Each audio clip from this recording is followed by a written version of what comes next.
Welcome to Why Complain When You Can Whine, our Memory Monday Rewind. Please enjoy our Halloween 2022 episode, part 2 of WTF is Cluster B.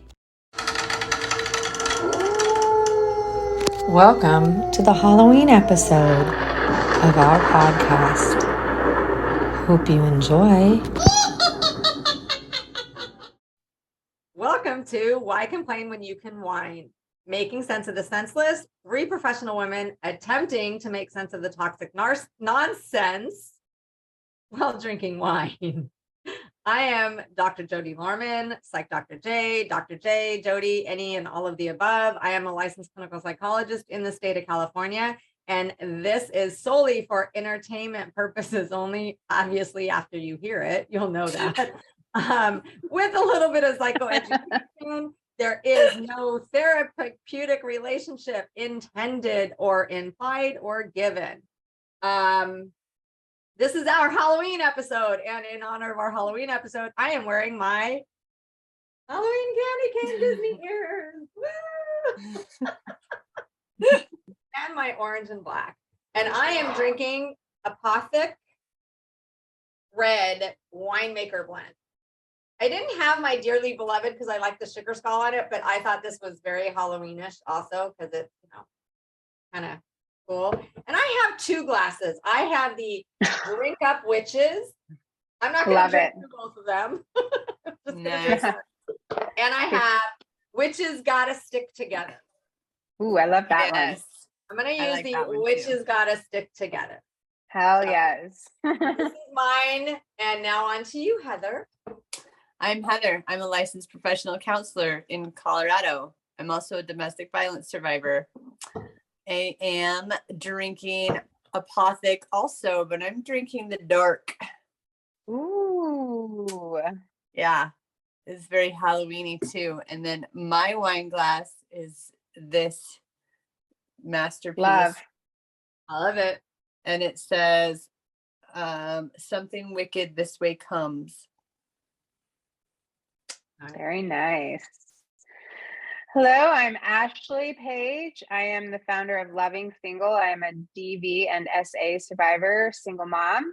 And tonight, I have equally as scary Martha Shard. No, this is very fitting for Halloween.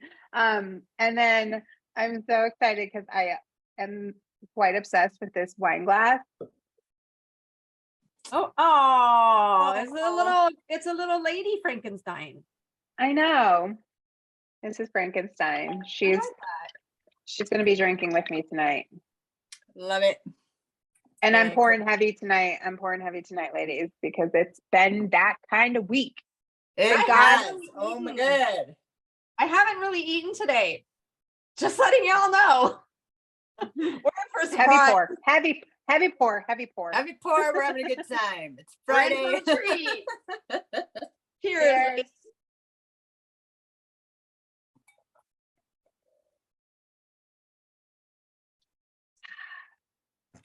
So, what's on deck? How we start? We're making sense of nonsense. Last week or the week before, we talked about the first 2 of the cluster Bs, ASPD and BPD. Tonight is HPD, Histrionic Personality Disorder, and NPD. Drum roll. Yes. Part two of cluster B.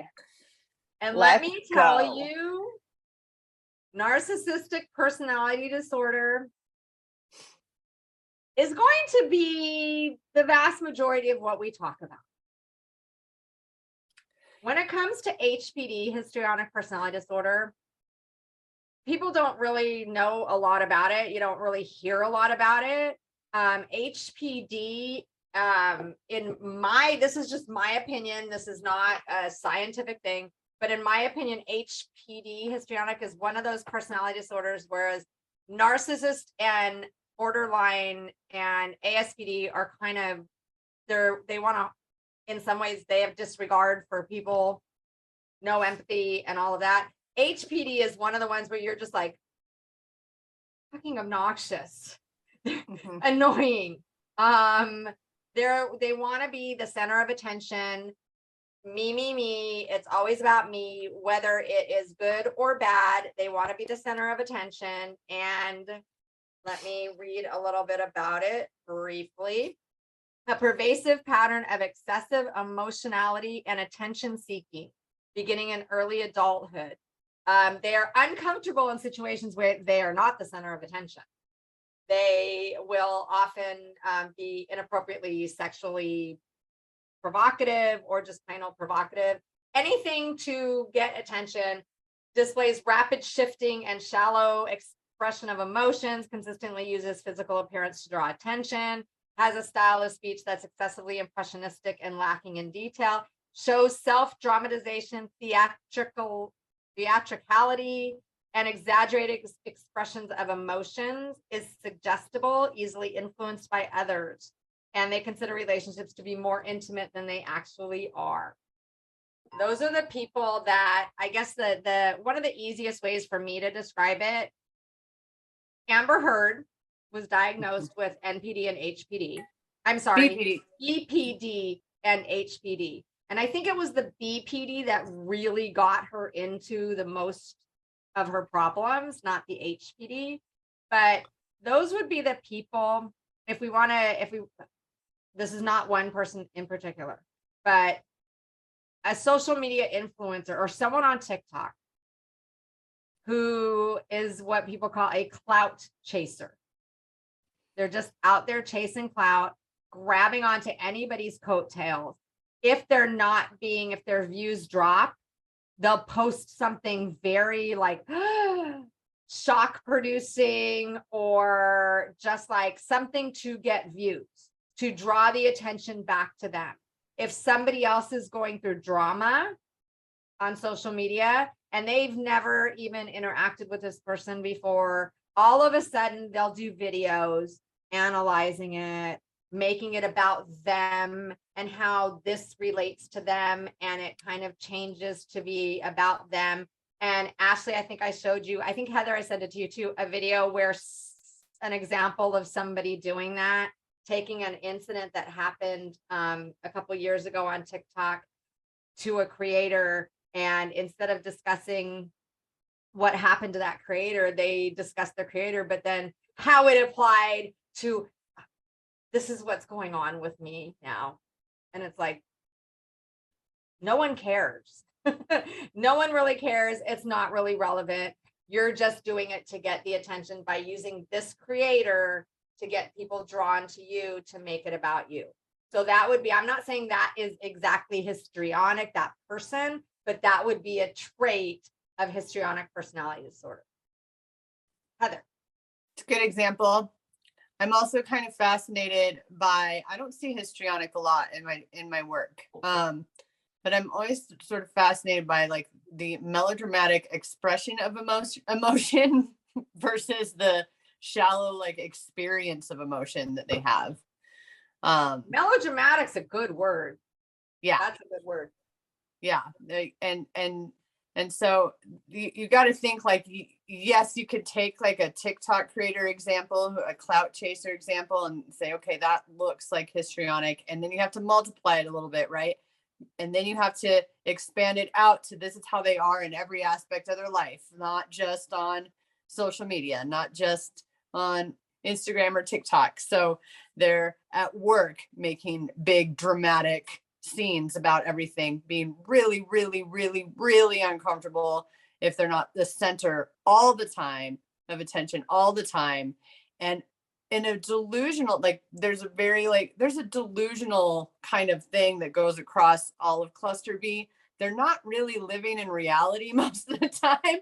So their own reality.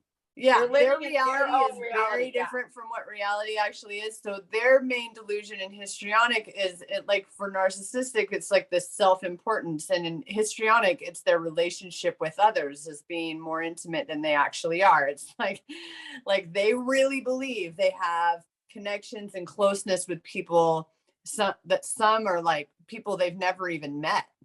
So that you got to take these characteristics and multiply them and make them extreme so that, you know, I don't want people thinking that they have some of these traits and wondering if they have a personality disorder. So remember, we all can have traits and tendencies. They ebb, they flow. That does not mean that it's a diagnosable personality disorder. Also, if it has to typically affect your social, emotional, occupational functioning, in a personality disorder, you don't think it does. Everybody around you thinks that it does. So you may be getting in fights with people and arguments with people left and right, and they're the ones that are wrong. They're the ones that are crazy. It is never you. So the person with the personality disorder does not believe they have any problems functioning socially, emotionally, or occupationally, or otherwise. But if you asked everybody around them, they would be like, absolutely 100%. Like somebody that, let's just say histrionic, I'm not saying this is an absolute, this is an example, might have gone from job to job to job to job because they just, they weren't getting the attention. It was going to somebody else. They didn't like it. They would cause problems. So they would say, no, I don't have any problem. It's my fucking job. It's my bosses. So with the personality disorder, as with a lot of the DSM, a lot of mental health issues, it has to cause problems with your social, emotional, and or occupational functioning or distress to you. And if it causes distress to you, it's causing problems in your social, emotional, occupational functioning somewhere. So with histrionic, and this is why it doesn't, I don't think you see it, we necessarily see it as much because it's more of a, oh my God, I don't want to be around this person. Just drain your energy, not in a mind fucking gaslighting kind of way, but in a, holy crap. So in other words, what I'm hearing is because the truth is for people who aren't psychologists and therapists, it all sounds very similar. It all, like when we talk about all these personality disorders, I'm honestly sitting here, I'm like, yeah, that sounds exactly like what we were talking about with BPD. That sounds like what we were talking about.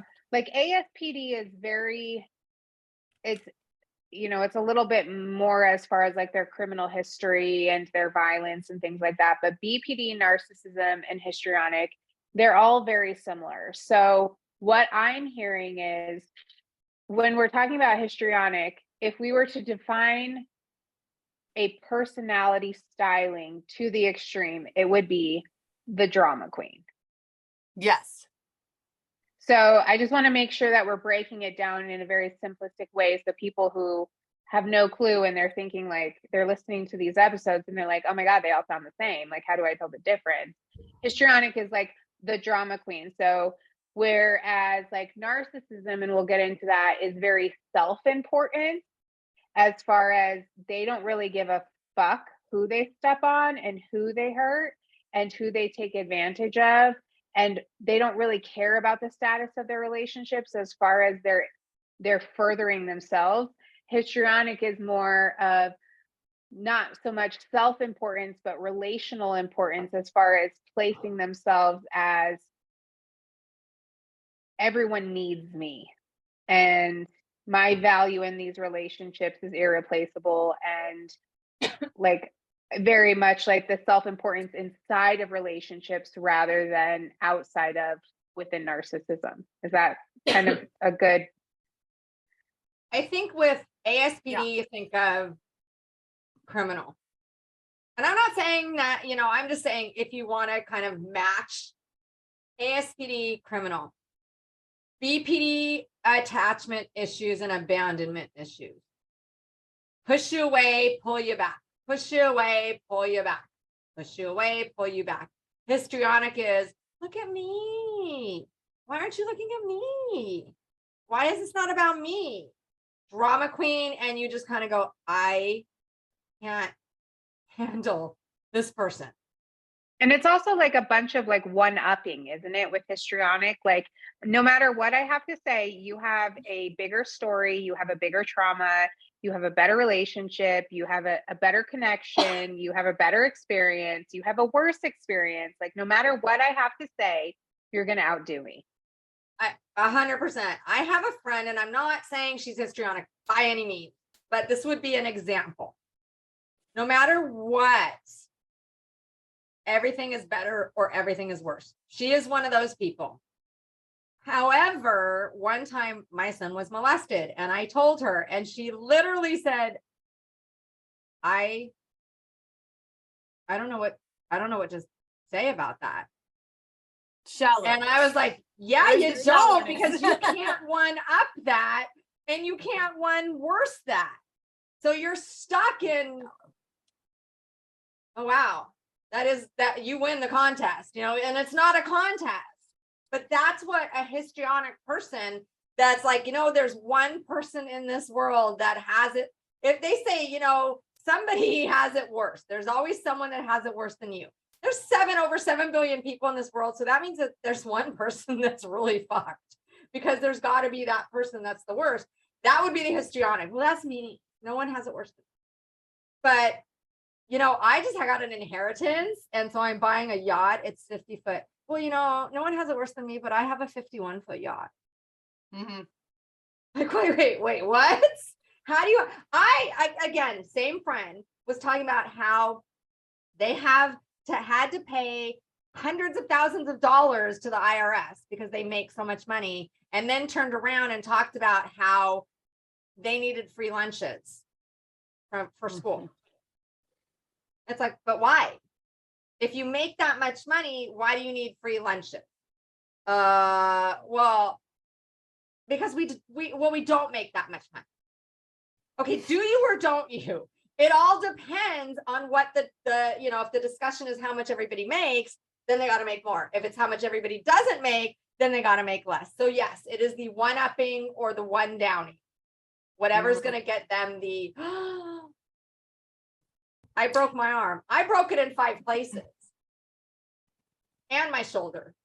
And my So whereas narcissists need the attention and admiration, people with histrionic personality disorder, they don't really care what kind of attention it is. It doesn't have to be admiration, as long as it's attention, as long as it's about them. And then you have to add, the drama queen. They're really melodramatic about everything. So, like with this person that Jody's talking about, like when she's talking about these things, I imagine her having like these big, like expressive, kind of dramatic storylines underneath it, right? As she's telling it. So the way to really know cluster B is to just have a relationship with one of them, right? Like if you're a friendship or relationship, like, and then suddenly, holy fuck, there's something way off about this.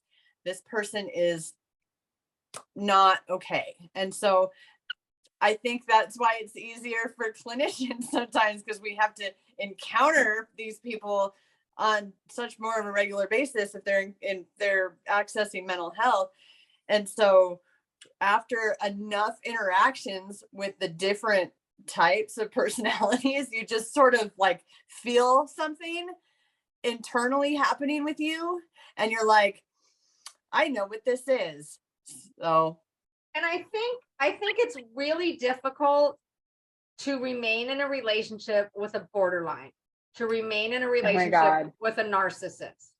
I think that you can remain in a relationship with histrionic, but it is that reaction that you just had, Ashley, of, oh my God. It's like, that's what you do every time they open their mouth. You're like, people that don't know them will be enthralled by their stories. Right. Well, so what I was going to say was, I can look at my life, and when we talk about ASPD and then BPD and then narcissism, I can give, I'm familiar with someone who's very, very ASPD. I'm familiar with someone, or my ex has BPD. I'm familiar with someone who's very much a narcissist. But then when I look at histrionic, I'm like, is that one, I don't want to say the word more rare, but I mean, because so many people are very dramatic, and like, I know so many drama queens, I know so many drama kings, but not to such a significant, over exaggerated degree to which we're discussing right now, because I know so many people who are like, I got to one up you, or I've got to do, I've got to be the center of attention. I feel like social media makes histrionic very convoluted and very muddy because of how much it brings out in everyone's like histrionic tendencies. It's pretty rarely diagnosed too. I think it is pretty rare. I don't come across it very right often. now. But I think, let's see, 2.1% of the general population. So yeah, when you have up to 6% of NPD and up to 6% or 6% VPD, and then God, I didn't even look up HPD, or I'm sorry, ASPD, but 2.1%. And I think honestly, part of the reason you don't run into it is because those are those people like, I'm just thinking about my little ears. It's like, let's say they were going to a formal dress party, but they want to look different. So they would do something like this as perfectly normal. Their dress has got to be more provocative. If they're not necessarily sexually provocative, but having a lot of tattoos does not make you HPD, but they might have a lot of tattoos. They might have a lot of piercings, things to make them in their mind stand out from other people. So they're not going to be, I honestly, this is my opinion. I don't think they're as toxic. I think they're more annoying, but I don't think they're as toxic.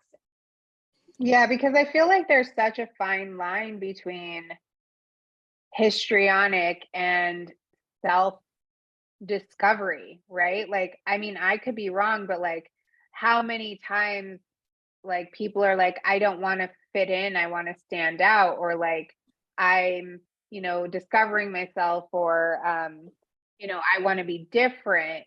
And histrionic is way, way, way, way, way, way extreme. Yeah. And I mean, just like I said earlier, it just seems like it's so much more rare and perhaps it's just because we're so inundated with self involvement because of social media, that it makes it more difficult for us to identify, because so many people are so vain. And so like, there's a difference between self-love and self-obsession and vanity. And so I feel like it makes it harder for us to identify of the histrionic, because just the obsession with self is so prevalent these days that to be able to identify it to such an extreme is difficult. Because I mean, I'm like, well, hell, either everyone's histrionic or I don't know anyone who is. Yeah, And I think. I'm sorry. Go ahead. Oh, you're good. I was just thinking that I want to add there's an element of delusional stuff happening with histrionic that doesn't happen with like the normal everyday clout chasing,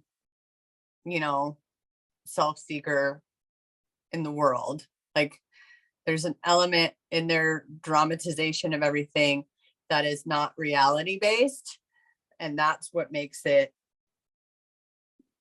easier, I think, to differentiate from the rest of the population that just has a collection of these traits that are fairly normal now because of social media and other reasons. But I think there's just an extreme element of lack of reality that these people tend to have, and just a disconnect from actual relationships with people, where other people with these kinds of traits can still interact and have relationships with people, even if they're kind of obnoxious sometimes, or they're, whatever, but you can still, they can still function in the world. These people have a really hard time functioning in the world and in relationships because they're so beyond what reality is that it just doesn't work for them. So I think with social media and YouTube and the advent of like, I think of, and I'm not saying I don't know him. He is not my client. I am not diagnosing him by any means, but I think of somebody, what pops into my head is like a Logan Paul. Like if you know anything about Logan Paul, he's a big YouTuber. I think he started on YouTuber. Now he does boxing or MMA. He moved to that because he could, and his brother, Logan Paul, and people are going to listen to this and be yelling at the screen, at the podcast if they know who these people are. Not us. We're like, okay. You know, he just, because Logan Paul moved to Puerto Rico or something to take advantage of the tax laws, but then he had to weigh in on Bad Bunny and Bad Bunny's things. And it's like, Logan Paul, you're not relevant and in the same league of Bad Bunny. So Logan Paul, Jake Paul, I think is the other one, the brother. But it's like they have to be relevant. They have to be seen. They have to be over the top. One of the Pauls, I want to say it's Jake Paul. I don't follow them. I just happened to see them. One of them bought a baseball card, like the most expensive baseball card, diamond encrusted, went to Dubai, did a video on it. Look at me. Look at how great. I am not saying he's histrionic, but what I'm saying is social media has kind of made it hard to distinguish between and made it easy for histrionic people to actually have a platform of look at me, look at me, look at me, and clout chasing and melodrama and stuff like that. So I think it's been an easy place for them to succeed. Well, and I think too, you know, because I've owned several businesses and I have, you know, one of the most important things in owning a business is marketing. So marketing is very much like, if we were to describe marketing as a personality disorder, marketers in their own right are it requires histrionic traits, because you must be, look at me, look at me, look at me. Yeah. Like you have to create noise. You must be louder, better, more different. Imagine that everyone. In a person. Imagine that in a person. That's what I think of is like when I hear like everything I know about marketing in order to market a business, in order to be seen and heard in the sea of noise with all the other businesses, you must be overtly exaggerated or overtly stand out or overtly either provocative or controversial or any of those things. And so I'm like, God, is that what makes marketers so great? Is those histrionic tendencies? But that's what I think of. And so understanding the difference between, you know, there's a certain level of like balance, and also it's so hard because I feel like histrionic is the most rare of all the personality disorders in cluster B, that it's difficult for us to find a very credible source for us to look at, because either Hollywood, social media, or marketing makes it very hard for us to differentiate what exactly is histrionic, because we're so conditioned to that type of behavior that it makes it almost normalized for us. If you can believe it, NPD was not supposed to be in the latest edition of the DSM. When the DSM-5 came out, they were going to get rid of NPD.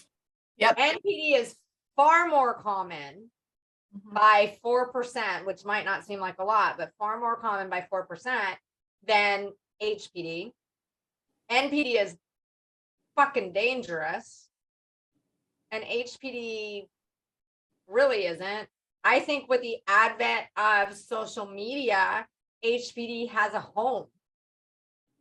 Do you remember what their argument was to get narcissistic personality disorder taken out of the DSM? Yeah. It's written mainly by old white male psychiatrists. They did not believe that NPD was really an issue. And they don't practice. These are also non-practicing clinicians. So thankfully, they listened to practicing clinicians who said, what the fuck do you think you're doing? And they kept it in. But yes, because it's old white men, psychiatrists, didn't believe. And I wonder how many of them are NPD. So let's not make it an issue. Take it out. Right. Yeah. So wait, hold on really quick. Can we divert there for 1 second? And we won't stay there for very long. So what you're telling me is that DSM is written by Caucasian men. For the most part. For the most part. They try to diversify and add psychologists, add women. But if you go through the back of the DSM and it is public, anybody can buy it. Anybody can find it online. Because I've done this. Look to see, one, how many times I see PhD versus MD and how many women I see and how many names. And I know you can't just go by the names, but how many names sound like they are not white. Mm-hmm. There's some. Yeah.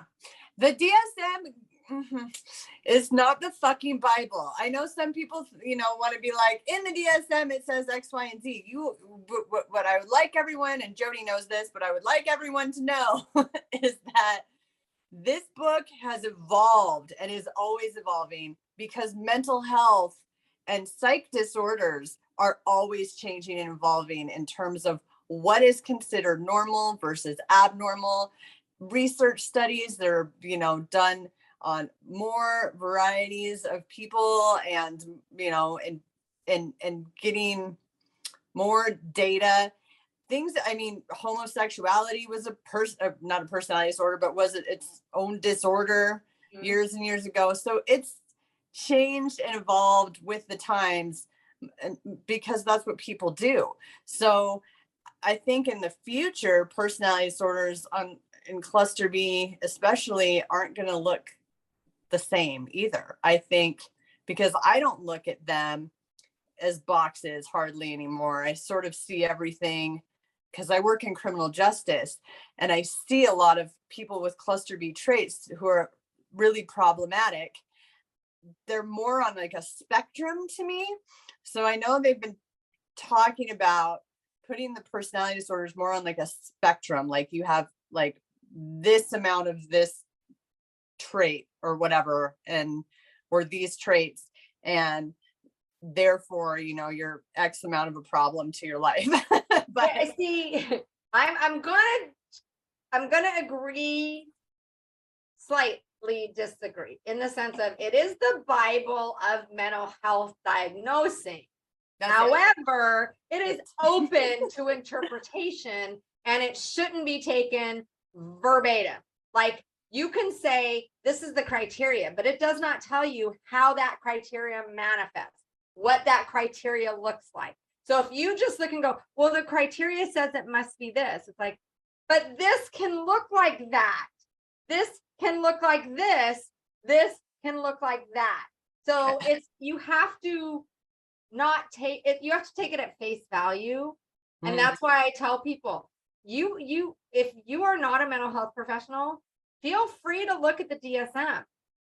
However, don't go self-diagnosing. Exactly. We dissect that thing. We take it apart. By the time I did it once in my master's program, and I think 3 times in my doctoral program, you take that shit apart, upside down and inside out, and you look at it and you say, okay, well, it says this, but this, if you are a lay person that doesn't know, looks like this, and it looks like this, and it looks like that. But you may not know that by looking at the word.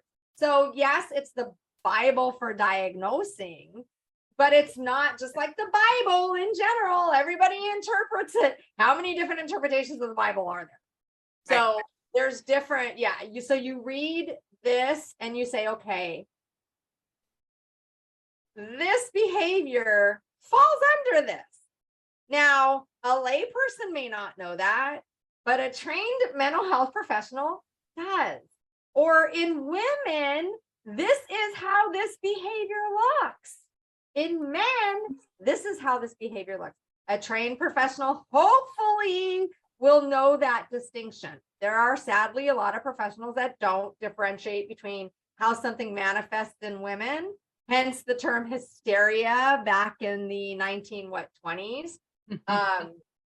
So it is, and what I don't like about the spectrum aspect of it is NPD, we can have traits and tendencies that ebb and flow, but when someone's diagnosed NPD,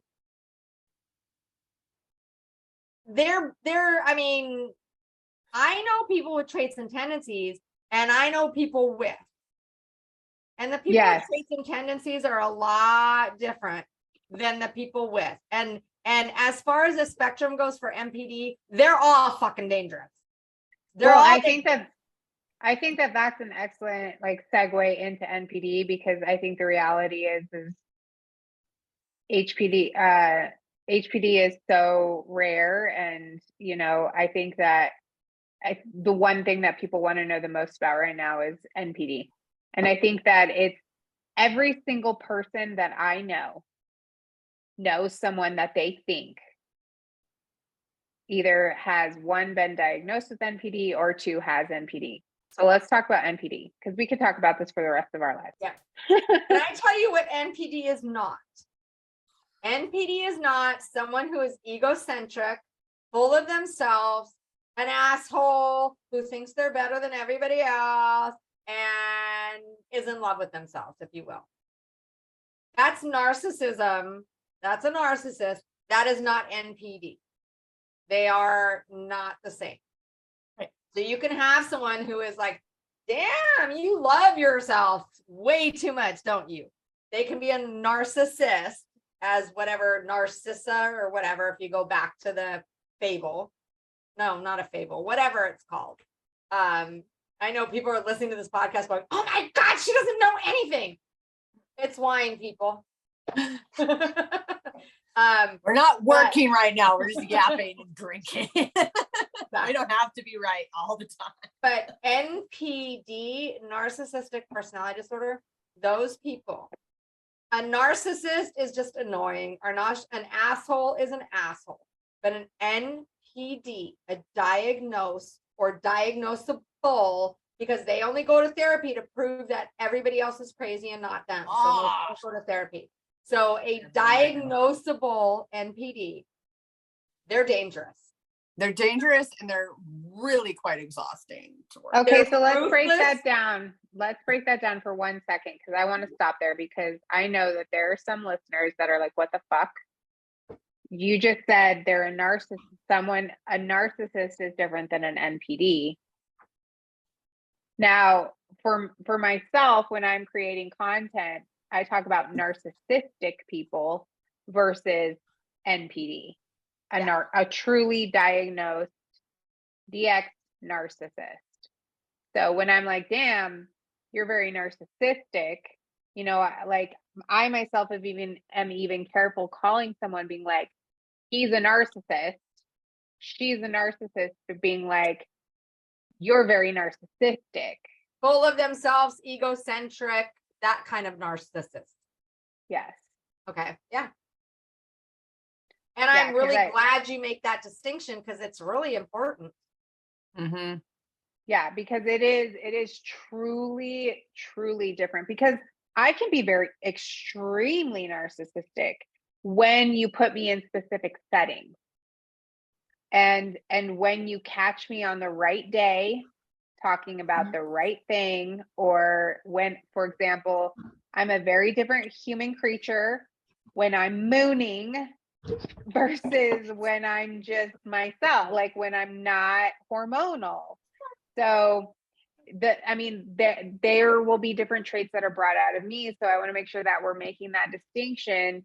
Not everyone, I tell this to people all the time, not everyone is a narcissist. Sometimes we can all be very narcissistic, but a narcissist is a narcissist 100% of the time, 365, 24/7.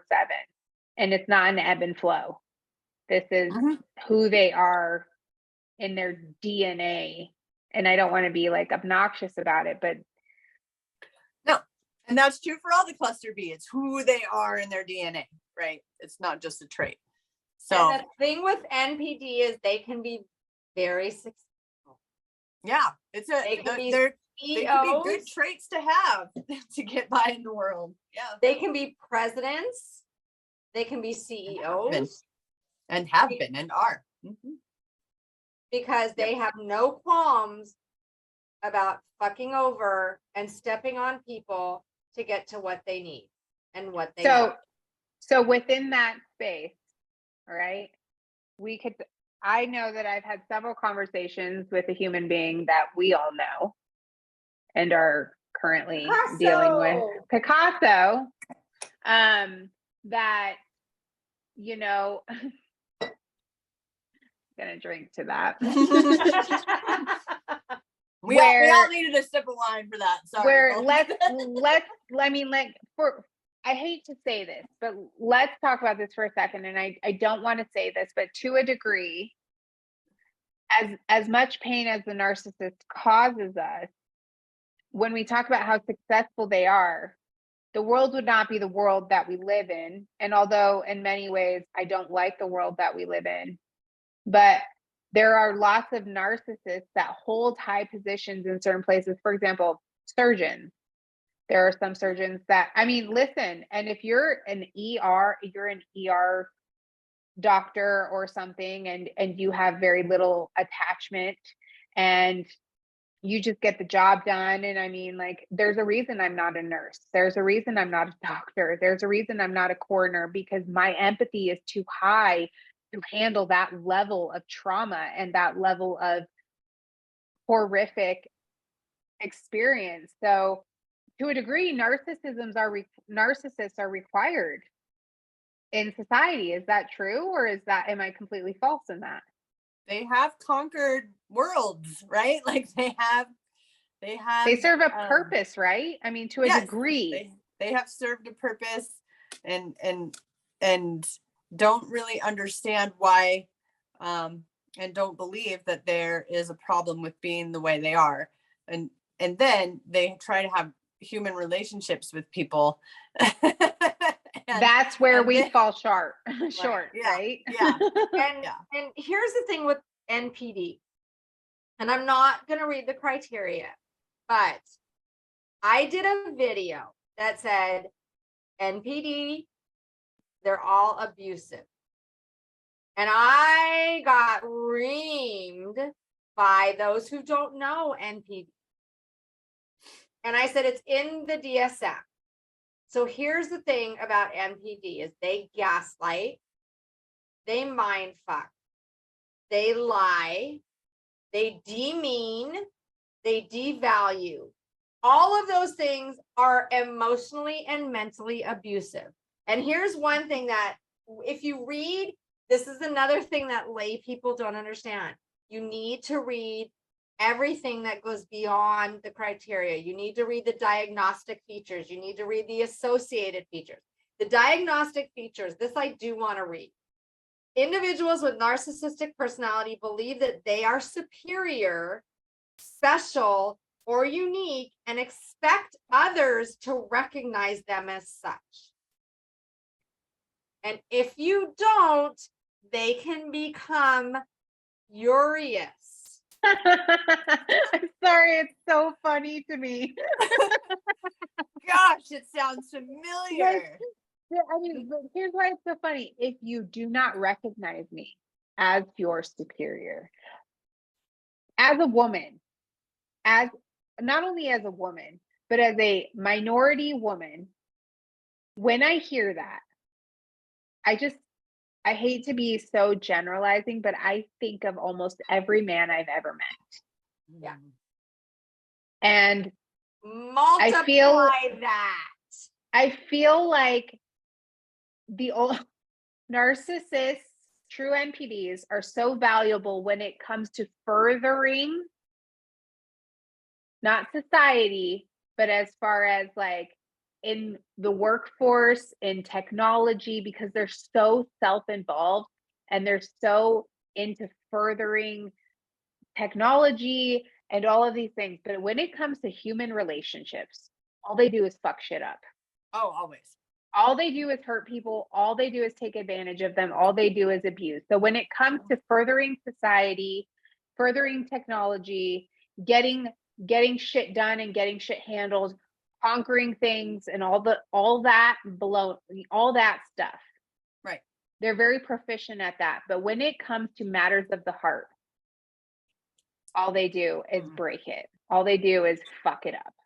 Right. Their motto is it's all business, right? It's all business. And even in human relationships, it's just business. That's ruthless. It's not, it's about them. It's about getting their needs met. It's about the mission they're on. It's not about it and whoever they have to step on to accomplish that mission.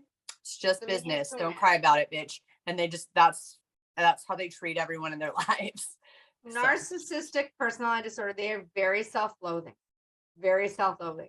Somewhere in their childhood. Now, remember, everything that we discuss, it's biopsychosocial. So it's not because of nurturing alone. It's not because of nature alone. It's a biopsychosocial thing. Someone asked me today, well, what causes it that we can change? We don't know. It's something in the womb, something genetic, then they're predisposed, and then something happens. Real or imagined, real or perceived, and if they perceive it, then it's real to them. So something happened where they felt they didn't get the love that they should have gotten. They were less than. So they spend the rest of their lives searching to replace that hole that was made in their life. I'm going to make up an age at 6 years old. Now they're 50 years old. Who the fuck knows what that feels like? They don't know. So they're constantly trying to fill a hole that they could never fill because they don't know what it is. And they're not 6 years old anymore, so they'll never be able to fill it. They have no self-worth at all. They take it from other people. They feel very inferior. So the inside of a narcissist is very different than what they portray. It's a mask that they portray. And they're also masking that from themselves. So they, and I hear this and I want to just, I do enough videos on yelling at people for this. They do not attach to people who are weak. They do not attach to people who are lonely. They do not attach to people who are codependent. They do not attach to people searching for love. They attach to someone who will benefit them. They attach themselves to people who are better and far superior than them.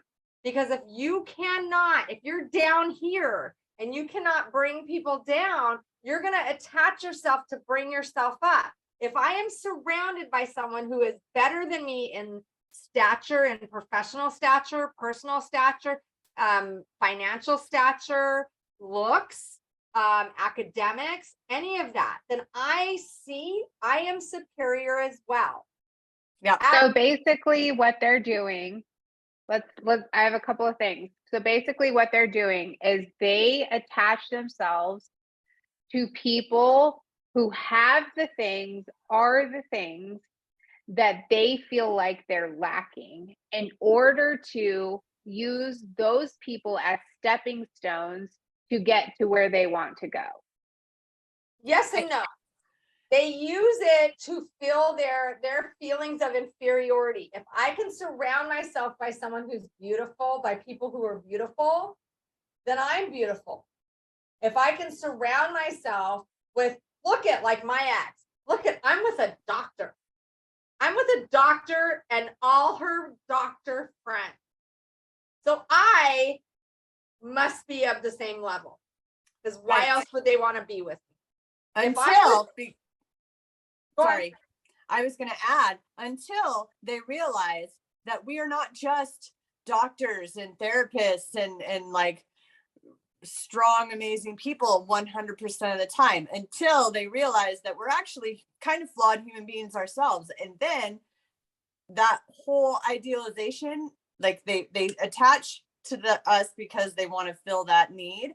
And then they're like, oh, they're really not perfect human beings, which means I'm not going to be viewed as a perfect fucking human being. So now I'm going to make them feel like shit because I feel like shit. So they attach themselves to titles. To people who will And benefit them. So they're attached to the title and the idealization, not to the person. No. Is that correct? Because let's say you have a shit ton of money. You have a yacht. All your friends are these amazingly rich people. Well, now you're in that circle too. So even though you know that you don't belong there, because they still know that they are inferior because they're lying to themselves.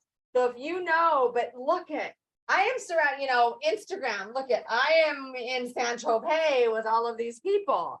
See how good I am?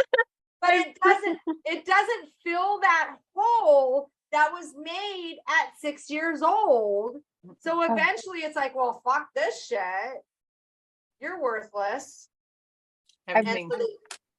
All I hear, I think everyone right now, while they're hearing this discussion, all they're hearing right now is the description of the person that they're currently thinking of, that they've labeled the narcissist in their life. Like for real, when I'm listening to you talk, all I see is one image in my brain right now.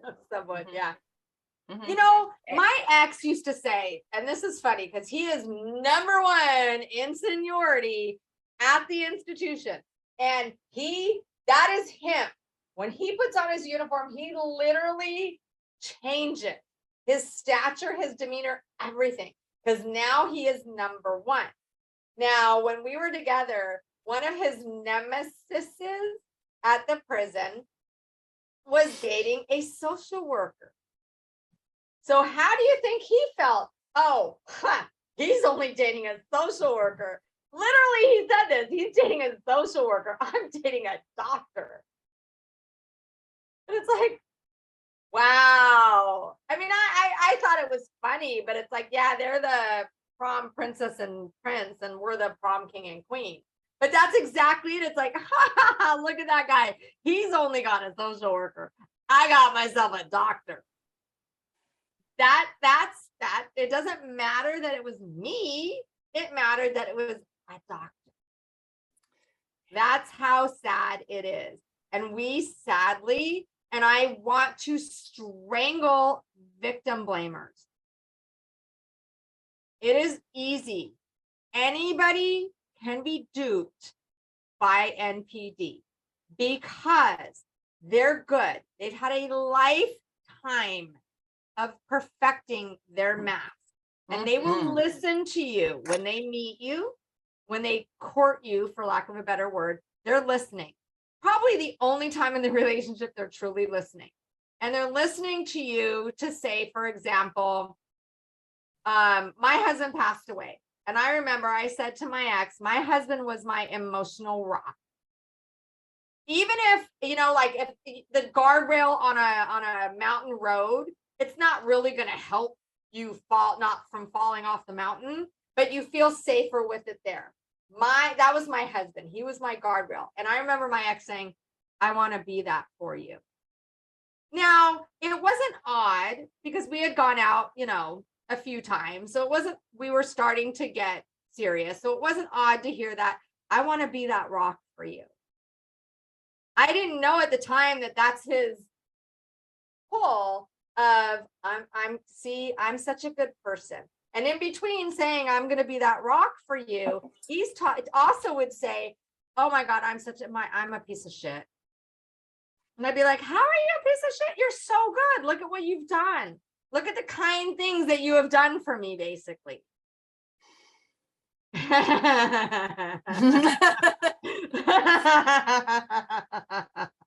Yeah.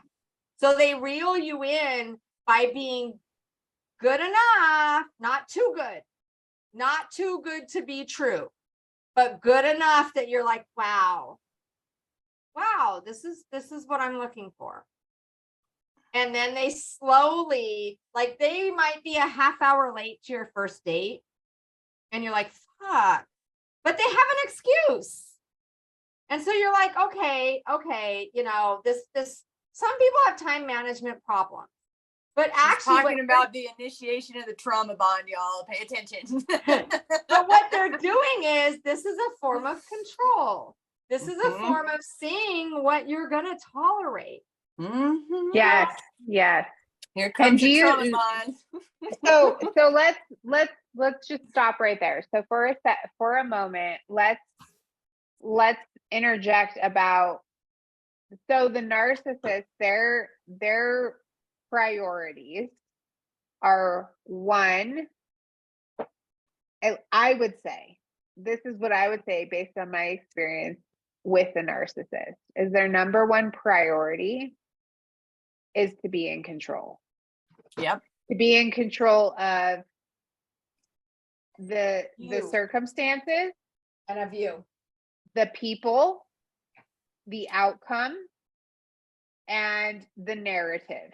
So the narrative. Thank you for saying that. Absolutely. I mean, literally, because they have to ensure, this is based off my experience with narcissists, the most important thing is that you are abiding to the story that they've created up here in their brains, and that you are stay in your lane, play your role, abide by the rules.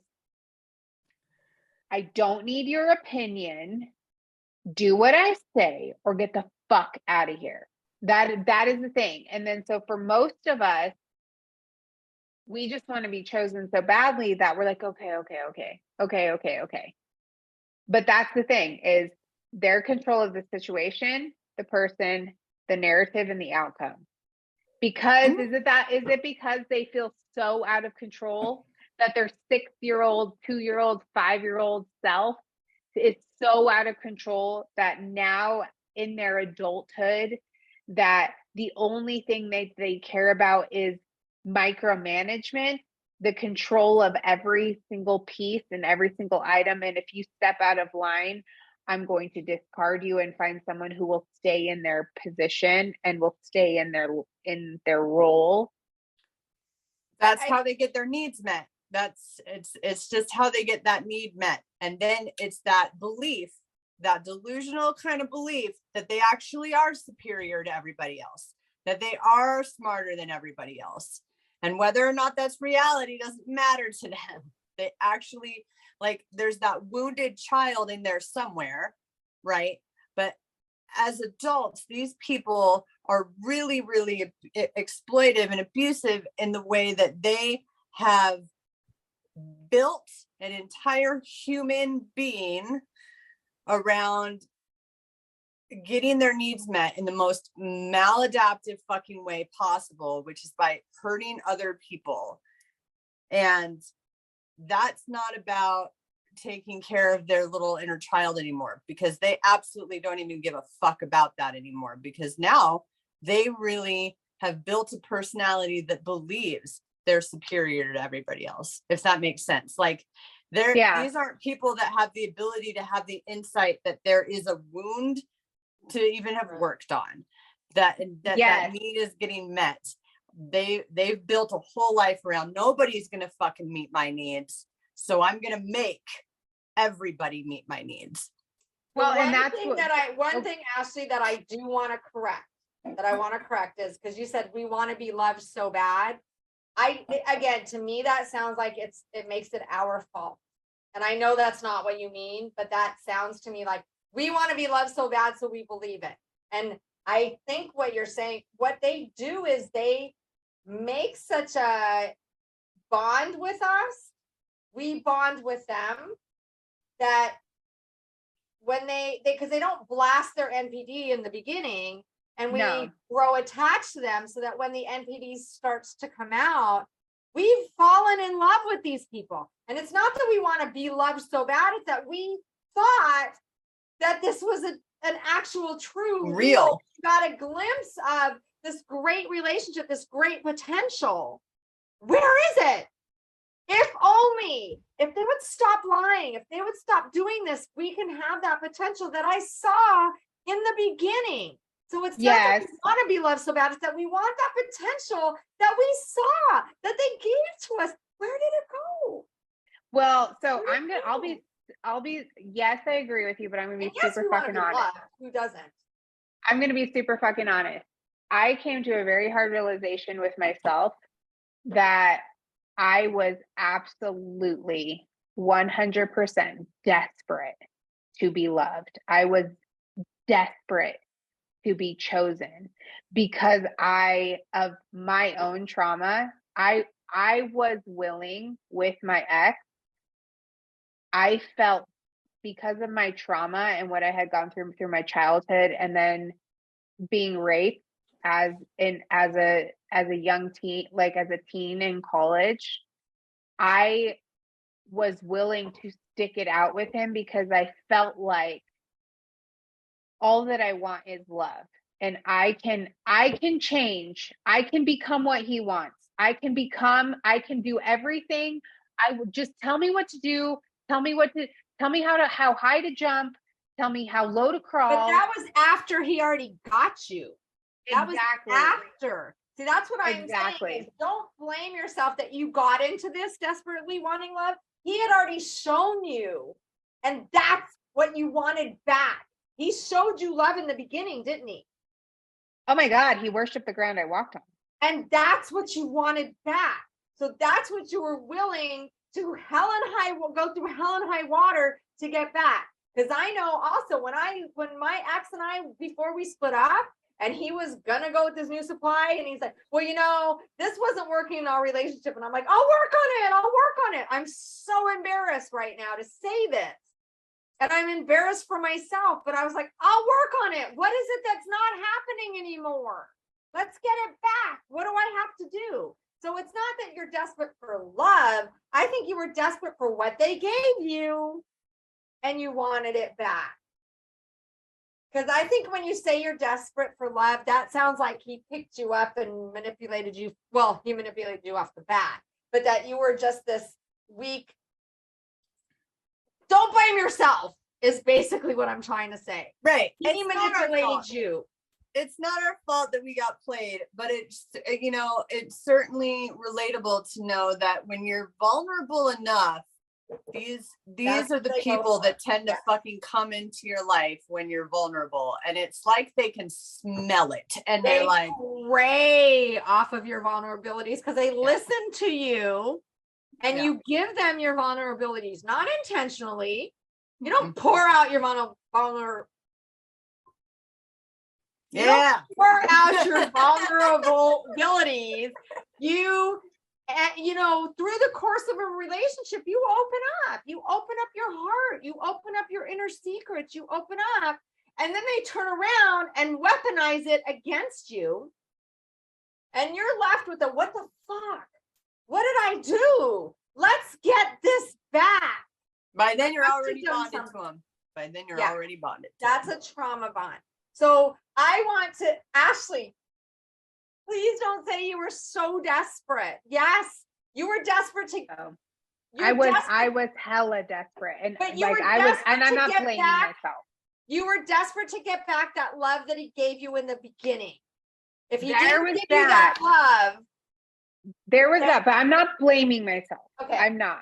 It's a self-awareness that my trauma comes from being not only my 9-year-old self when I was molested, but also my mother wounds that I experienced as a child, where I felt completely emotionally abandoned and I didn't feel like I had the love and the acceptance that I needed. And I remember being in 6th grade, 8th grade, 9th grade in the shower, getting ready for school in the morning and thinking to myself, no one's going to love me. All that I want is love.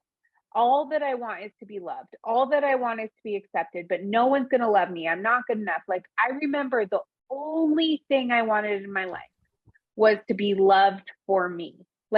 And so just reaching, please love me, please choose me, please accept me.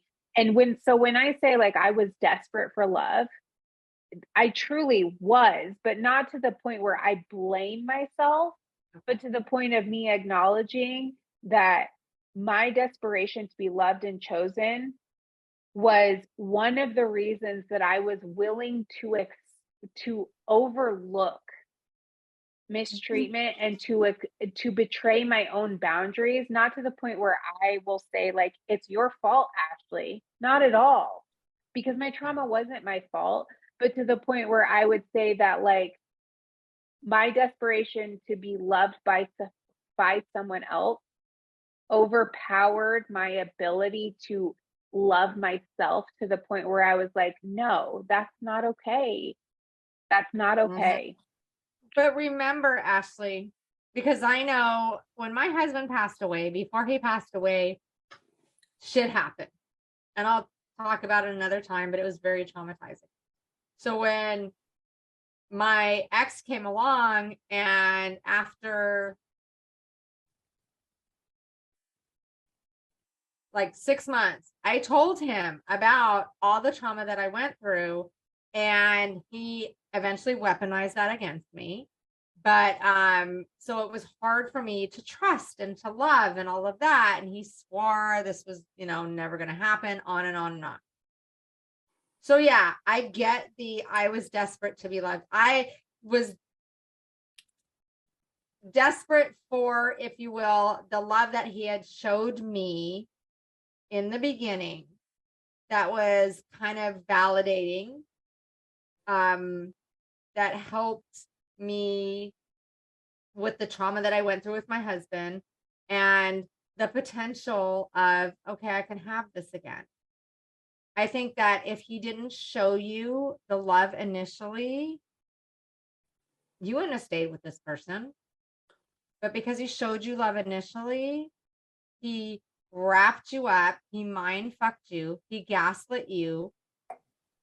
And so then to take that love away, then you're desperate to get it back as well, because you had a taste of it and it was good. And that's how a trauma bond is also formed. I agree. I think I relate, Ashley, to what you're trying to say, which is that there was a point where we saw that this was not healthy, that this was toxic, and it was too late. And we were like, we'll be the ones to change, or we'll try to accept them for who they are, so that we don't have to lose everything that we've worked for. And so I relate a lot to that. And I think other people listening probably do too, because at some point, we're not dumb. Like at some point we're like, this is totally not what relationships are supposed to look like. Right. And yet we're the ones willing to completely self-sacrifice by that point. And this is all because we're bonded to this person at this point. Because they showed us so much potential in the relationship. That's the trauma bond what part, is it? Future faking? And then there's like, once you know that, and then it happens again, people are like, what the fuck is wrong with me?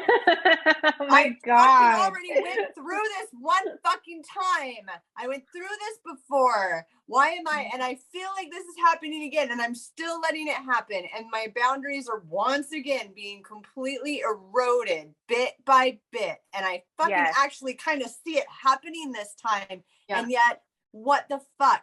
So I think that's what I relate to in Ashley's experience, and what other people might relate to who kind of had this pattern of relationships like this, where they're like, I know I'm not a stupid person. I know I've like learned something from my past relationships, right? Like, but what is it about me that keeps doing this? Because we also hope, again, remember, they didn't blast their MPD. They showed us enough to make us fall in love.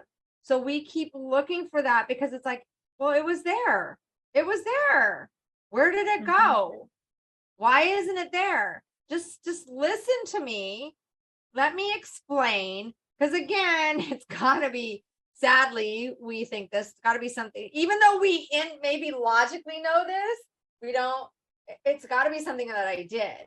I know there were so many times when I left my ex, I had a recording on my phone that I remember recording it, but I didn't remember that I recorded it. And like a year later, I'm like, oh, I remember when I did this.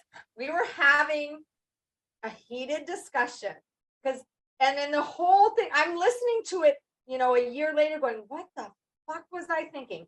I'm spending the whole conversation saying, why aren't you listening to me? If you listen to what I'm saying, you'll hear what I'm saying. And he was over here deflecting, gaslighting, mind fucking, changing the subject. And I'm like, why won't you listen? And the whole fucking half an hour is me saying, I'm not saying this, I'm saying this. Listen. What? And I'm listening to this audio saying, why the fuck didn't I leave?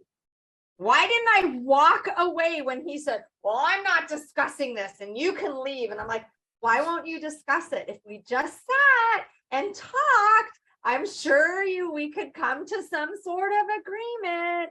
And he's like, and then he would say something I did. And again, gaslight, deflect, and all of that. And I'm listening to the audio going, why the fuck did this go on for 30 minutes? Why did I allow it to go on for a minute? Why did I not walk away? They fucking tell on themselves too. They tell on themselves. Oh my God. And you hear it and you're like, and they will literally fucking tell you. I was just thinking of this. Like they will literally fucking tell you, get the fuck away from me. Yes, danger. They will tell you. And it's so, this is so, this person that I think we're all thinking of, but this fucking person Picasso would go and tell people the first time you catch him in a lie, he would say, the first time you catch him in a lie, get the fuck away. Heather, we're going to do a drinking game. And anytime it's Picasso, we got to take a drink. Picasso. Okay. Picasso. Shit face. Fuck. So he will tell people, he will say the first, like, people need to fucking earn your trust. And the first time they fuck that up, you walk away. The first time you catch him in that lie, that's it. Boundaries. Walk the fuck away. And it's like, they tell you what to do with them. They're like, they do tell you what to do with them, and you don't like, do it. I'm going to fucking lie to you a whole shit ton. And the second you catch me, you better fucking run or I won't stop. And they never lie about that. The problem is the way they tell you is, what is it called? A compliment sandwich. The way they tell you is a joke. Like my ex would say, oh my God, my ex is psycho. Look at the text she sent me. And I would look at the text and go, holy fuck, what's wrong with this woman? But he wouldn't show me the text before. He would tell me the situation, but he wouldn't show me what occurred. So again, they'll give you bits and pieces that in hindsight, you're like, fucking idiot. But in the moment, they're telling you, but they're telling you in a way of like my ex would say, I would say, oh my God, all these guys at work, and he's like, oh, I'm a piece of shit. And I'm like, oh my God, no, you're way better than I've never heard anything negative about you. They waited till we split up before they told me all this shit. But I hear negative things about everybody else, so they do it in a way that you're like, context is everything. Remember that, because I've had so many people say, why was I so stupid? I didn't take heed of it. It's because it's in context. In context, when they're giving you a massage and they're sending you to the spa to get your nails done and your hair done, and then they're telling you, oh, by the way, I'm a fucking idiot. You're like, no, you're not. Look at what you're doing for me. That's when they'll do it. They'll do it when they're doing something nice. Well, they'll hit you and say I'm an abuser. No, do something. They'll give you flowers and say, oh, by the way, I lied. And you're like, flowers. I don't want to admit this, but so we've all heard, well, maybe not everyone. I mean, I know that all three of us have had, but maybe there's probably a lot of listeners that may have not heard that on average, it's you go back, we go back 7 to 9 times before we finally leave. And that for me includes death, by the way. Yes. Includes And for, perpetrator. I mean, I probably left, I don't know how I accomplished this, probably like 15 times. I mean, this is over the course of 13 and a half years. Well, 15 now, but I literally, after about the 5th time I left, there was a different thought process in my mind where it was very self-important on my end, where I was like, my love can change him. I can change him. Like, what I know about love and what I've learned. I mean, I remember thinking this, like, I can change him. It's fine. It's okay. I can change him. Like, I just need to take the criticisms he's told me. I need to maladapt myself and also like implement this grandiose love that I have, which is life-changing. And then he'll come to terms and I can fix all of this. You are screaming the codependence anthem right now. Oh my this God. Is what creates codependency in people, is abusive people like this. Because codependency is not something, some people are not codependent in all their fucking relationships. It's situational. These fucking people can create a codependency in us because they're such fucking soul suckers. And codependency is enabling the behavior of the other person. So when people think codependency, they think of, oh my God, I'm like globbed onto this person, I don't let go. Codependency means you enable the behavior to continue. The behavior at the of the other expense person of your entire self. Your whole self gets put aside. You're like, I am so special. Like I did the same thing, Ashley, with my ex. I was like, there was a part of me that was like, well, I'm a mental health therapist now and I work in the criminal justice system, so I can handle him. And I can be the one that changes him after all of the other people he's been in contact with that haven't been able to change him. I can be the one to change him because we have something special, because we have history together.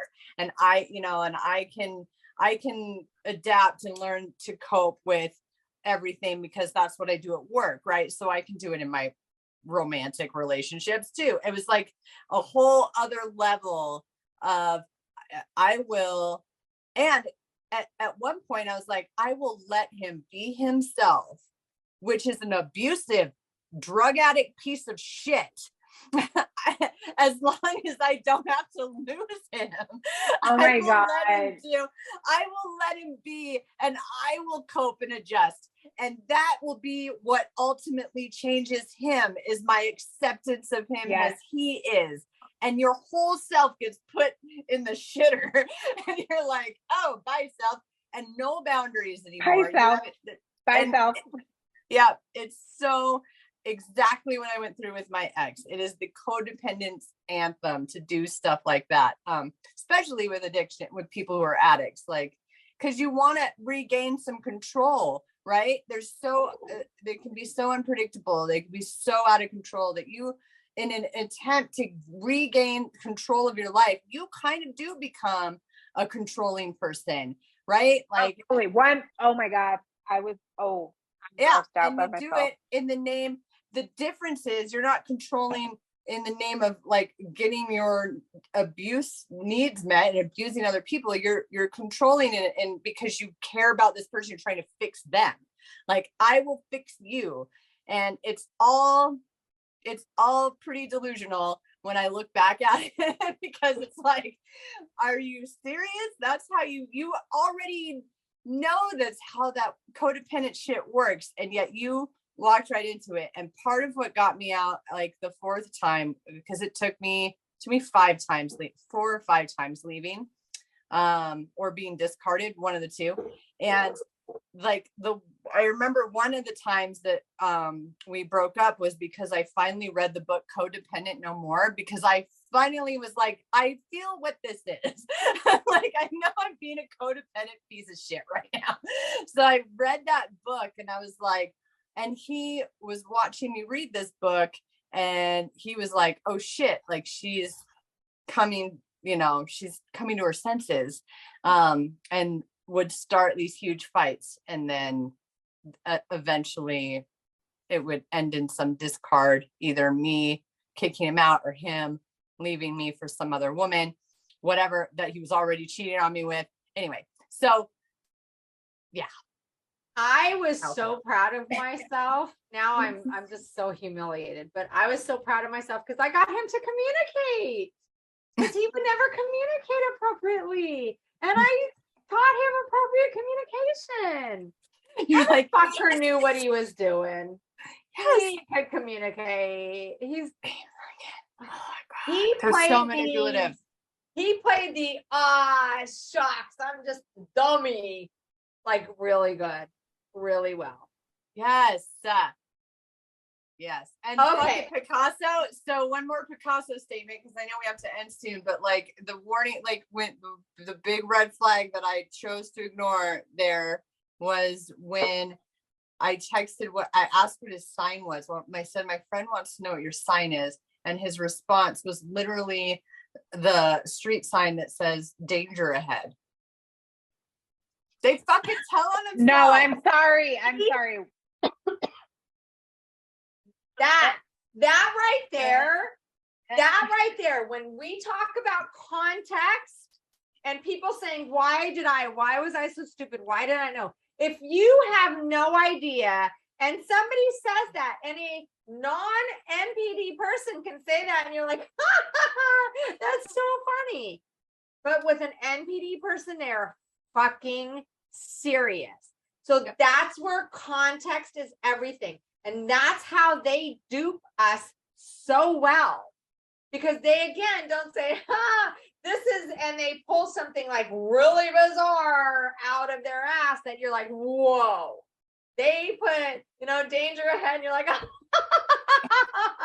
I did too. I was like, oh, that's a good one. Like, and then you look back and go, ha, fuck. Yeah. So, ladies and gentlemen, that's narcissistic personality disorder. we have so much more to say. We are coming to the end, so we have to wrap it up because we want to keep you guys I'm going to do this every time. We want to. I had nothing to eat, so you have to understand. This is why complain when you can whine. So if you don't understand that we've been drinking wine, then this is not the podcast for you. So yes, we're professionals. Yes, we can drink wine. This is not therapy. Anyways, so we are coming to the end. We've got to wrap it up because we want to keep your attention. We want to have you come back, but we will 100% guaranteed. I don't like to speak in absolutes, but I can tell you, we will be talking about this for a long time. And we're going to tell you some dirty little secrets also. So on that, I'm going to ask if you guys have any dirty little secrets that you want to share. Put them in the comments of our podcast and we'll share them. I don't know if you want to. You are more than welcome to put your name, put anonymous, put whatever, but we're going to share some really, really good dirty little secrets. So yay. So we'll continue this NPD on our next episode. And if you have questions, if you have comments, feel free and we'll respond as best as we can. Because remember, we are attempting to make sense of toxic nonsense while drinking wine.